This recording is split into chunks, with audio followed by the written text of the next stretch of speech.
And so when it came in, just some real quick checks told me that the problem was the points.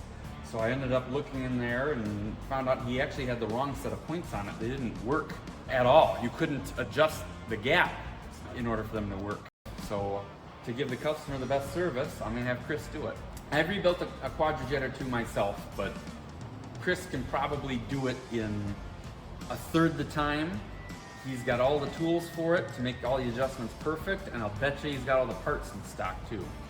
I didn't have to, it was super easy to diagnose. I could tell that points weren't opening and closing because I cranked the engine with the test light on the coil and I wasn't getting any pulsing. So when I checked it out, it was real obvious the points were not the right ones because the gap was maxed out, the adjustment for the gap, and it still wasn't enough. I can't remember if they weren't opening or they weren't closing off the top of my head, but there was nothing you could do to gap them right.